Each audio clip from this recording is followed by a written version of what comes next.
Monsieur Elie, monsieur Dieudonné, je vous propose d'écouter un de vos maîtres, un doyen dans ce métier, monsieur Patrick Font. Ah non, pas maître, non, non, Du non. respect, monsieur. Surtout pas ça, quelle horreur. Eh ben, c'est bien de travailler à deux comme ça. C'est pour moi qui vais vous contredire là-dessus. Travailler à deux. L'union fait la force, il y en a un qui écrit, l'autre qui baise. Mais je me demande qui écrit pour Las Palais et Chevalier.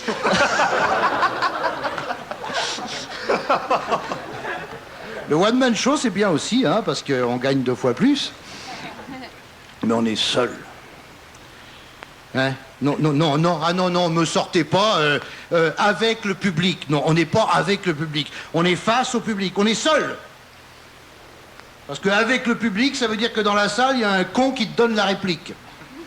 On le reconnaît facilement à sa bouteille de Cronenbourg et à son haleine remarquable. Dans ces cas-là, il faut de la réplique. Parce que le public est prêt à soutenir le con.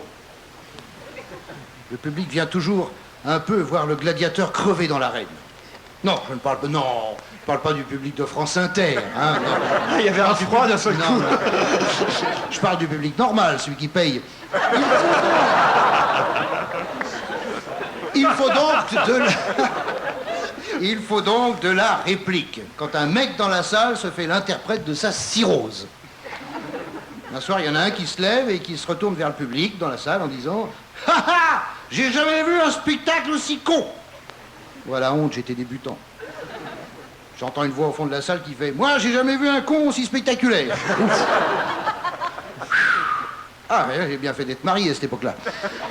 Autre style d'emmerdeur, le journaliste qui galope tête baissée autour de la salle avec son flash et qui prend 74 photos dont la moins réussie paraîtra le lendemain dans le journal.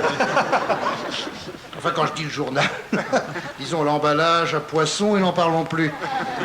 Mais ne nous plaignons pas, que tout cela n'est que détail. Quand on a... Hein? Mais oui, quand on a devant soi 3000 personnes. C'est pas de moi, c'est d'Eddie Mitchell. Quel bonheur, après la fermeture du rideau, que de voir toutes ces filles faire la queue pour sortir de la salle. Parfois, il y en a une qui entre timidement dans la loge pour me dire d'un ton suave « Il n'est pas là, Philippe Val ?»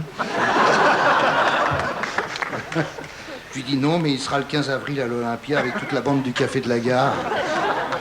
Alors elle me regarde avec des yeux lubriques pour me dire on peut réserver.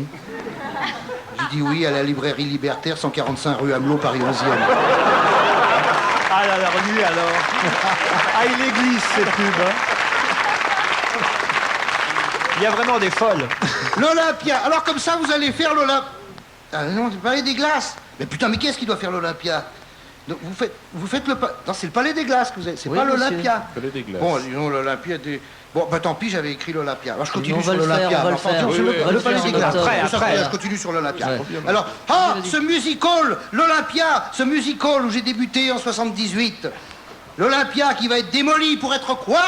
Reconstruit. Car nous vivons dans une époque fantastique. On n'est pas les cons, sinon ça se saurait.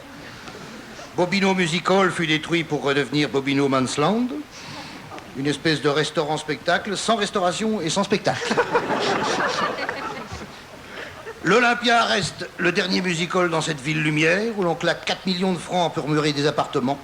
Alors allez vite à l'Olympia et au Palais des Glaces avant que ce merveilleux gouvernement projette de murer la liberté d'expression. C'est la lutte.